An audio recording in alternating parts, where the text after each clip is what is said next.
Olá pessoal, voltando aqui com a disciplina Processo Penal 1, com a matéria Inquérito Policial. O professor traça agora os pormenores, os detalhes a respeito do arquivamento do inquérito policial. Antes, propriamente dito, do professor verbalizar a respeito do arquivamento do inquérito policial, o professor tem que trazer algumas características ou algumas curiosidades a respeito do arquivamento do inquérito policial. Uma das quais a gente pode ventilar a respeito do artigo 17 do Código de Processo Penal, que trata da indisponibilidade do inquérito policial. Essa indisponibilidade do inquérito policial é inclinada para com a autoridade policial, que por sua vez preside o inquérito policial. Existem algumas situações que faz crer, segundo a ótica da autoridade policial, ao receber aquele primeiro informe a respeito da prática delituosa, mediante um juízo de possibilidade, a necessidade de instaurar um inquérito policial. Apesar da instauração do inquérito policial, isso não quer significar, ao final do inquérito policial, ao final daquela investigação preliminar, que realmente a autoridade policial vai conseguir captar para os autos do caderno preliminar, do caderno investigativo, portanto, para o inquérito policial, o binômio materialidade delitiva e indícios suficientes de autoria. Na expressão em latim, conforme os senhores já sabem, fumus commissi delix. Podem, por inúmeras circunstâncias, ao término do inquérito policial, a autoridade policial perceber que não houve a prática delituosa, tratando-se, portanto, de um fato atípico, não havendo qualquer possibilidade, sequer num juízo de probabilidade, haver a irrupção, a deflagração da ação penal numa tentativa de responsabilização criminal em face do suposto autor do comportamento, considerando, neste exemplo do professor, que o comportamento é um indiferente penal. Não há previsão, é um tipo penal, daquele comportamento como sendo um comportamento delituoso. Isso é um exemplo. Poderia surgir com a concatenação dos atos investigativos por parte da autoridade policial a possibilidade de ele vislumbrar uma causa extintiva de punibilidade. Os senhores sabem daquele instituto previsto lá no artigo 109 do Código Penal, igualmente no artigo 107, inciso 4 do Código Penal, que trata da prescrição. Lembram da prescrição? Se a autoridade policial, ao iniciar a investigação preliminar através do inquérito policial, perceber que houve a extinção da punibilidade face a este instituto de direito material, a prescrição, não pode a autoridade policial dispor do inquérito policial. A autoridade policial não teria, segundo a disposição do artigo 17 do Código de Processo Penal, esta possibilidade, esta faculdade de determinar o arquivamento do inquérito policial.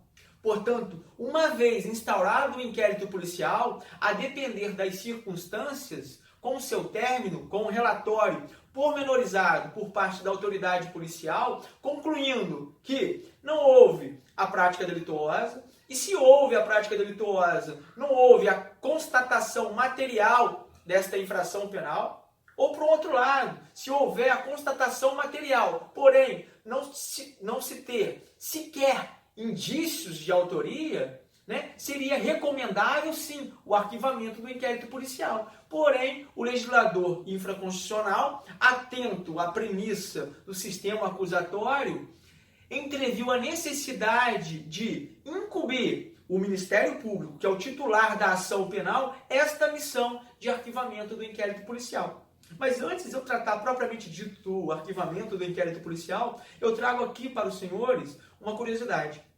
A gente já sabe agora, o artigo 17 do Código de Processo Penal veda a autoridade policial de forma livre e desembaraçada em arquivar um inquérito policial. Não pode o delegado de polícia, tanto da Polícia Federal ou da Polícia Civil, determinar o arquivamento do inquérito policial. Ele pode, num relatório final, ao término da investigação preliminar, mencionar, aduzir sobre aquilo que foi angariado para um caderno investigativo. Isso não quer significar que a sua opinião tenha força ou bastante para determinar o arquivamento do inquérito policial. Ele pode, ao final do inquérito policial, nestes exemplos que eu fiz menção agora, citar, né, que não houve a constatação material da infração penal, não houve um elemento mínimo a apontar a autoria, a apontar a participação, né? Daí porque o Ministério Público, que não se vincula à opinião da autoridade policial, pode concordar com a autoridade policial ou não.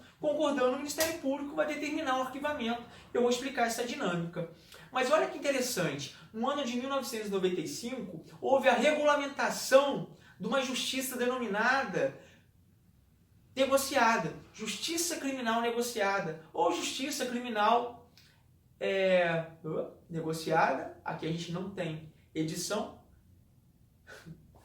consensual, justiça criminal consensual, né? A Lei 9.099, que trata das infrações de menor potencial ofensivo. Lembram das infrações de menor potencial ofensivo? São os crimes cuja pena máxima combinada em abstrato não superem 2 anos e toda e qualquer contravenção penal, independentemente da quantidade de pena. O legislador infraconstitucional, quando inaugurou, através desse diploma legal, a Lei 9.099, do ano de 1995, essa justiça criminal consensual, aludida, ventilada por parte do legislador constitucional, os senhores sabem, né? A previsão constitucional lá do Juizado Especial Criminal, artigo 98 caput, inciso 1. Regulamentou a possibilidade de se substituir o inquérito policial por um outro procedimento denominado termo circunstanciado. Portanto, na justiça criminal negociada, na justiça criminal consensual, que trata a Lei 9.099 do ano de 1995, houve a substituição do procedimento de índole administrativa, denominado inquérito policial, por um outro procedimento mais simplório, mais célere, qual seja o termo circunstanciado, segundo a previsão do seu artigo 69. Ok? Isso é uma curiosidade. Uma outra questão interessante que cabe nos revelar agora seria a previsão, ainda nessa justiça criminal consensual ou negociada, de um instituto denominado transação penal. Ele tem previsão lá, a transação penal tem previsão lá no artigo 76 da Lei 9.099. Como que ocorre esta dinâmica para se operar a transação penal? Eu explico para os senhores. Havendo, em tese, a prática delituosa caracterizada como uma infração de menor potencial ofensivo, segundo a disposição do artigo 61 da Lei 9.099 de 1995, há a inauguração do procedimento, denominado termo circunstanciado, após a formalização da oitiva dos envolvidos e da constatação material da prática delituosa para as infrações penais, por óbvio, deixam vestígios, estes autos do termo circunstanciados, bem como os envolvidos, devem ser encaminhados imediatamente para o Juizado Especial Criminal. São os termos utilizados pela Lei 9.099. Por óbvio, como a gente não tem uma estrutura toda adequada, recursos humanos e materiais suficientes, às vezes, a regra, né? Esse encaminhamento não se dá de forma imediata, conforme pretendeu o legislador no ano de 1995. Isso não tira a dinâmica da Lei 9.099. Por óbvio, em um momento posterior, haverá a intimação dos envolvidos, né? Testemunha não comparece na audiência preliminar.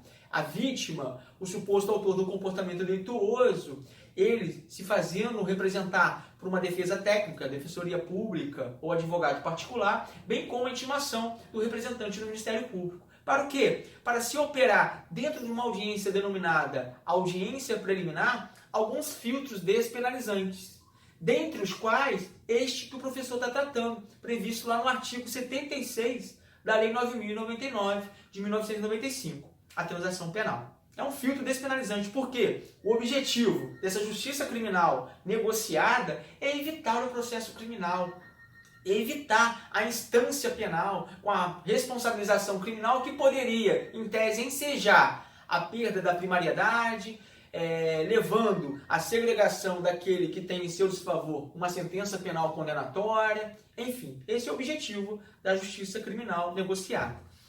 Com o Instituto da Transação Penal, lá no artigo 76 da Lei 9.099, houve igualmente uma hipótese de arquivamento do procedimento administrativo, né? Desse procedimento preliminar, desse procedimento prévio à ação penal, desde que haja consenso por parte do Ministério Público em relação ao autor do comportamento delituoso, acompanhado, por óbvio, da defesa técnica. Ok? Se o Ministério Público, ao analisar o termo circunstanciado, portanto, o procedimento preliminar, a investigação preliminar, e perceber que há justa causa, né, materialidade delitiva, indícios de autoria, em vez de ele oferecer denúncia, que é o documento oficial próprio da ação penal pública, ele tem agora a possibilidade de propor a transação penal, que é a aplicação imediata de uma sanção penal diversa da pena privativa de liberdade. Eu preciso parar o vídeo agora, porque eu não consigo colocar lá um vídeo maior que isso, fica muito pesado. Mas eu continuo a explicação, ok? Um beijo do Marcos.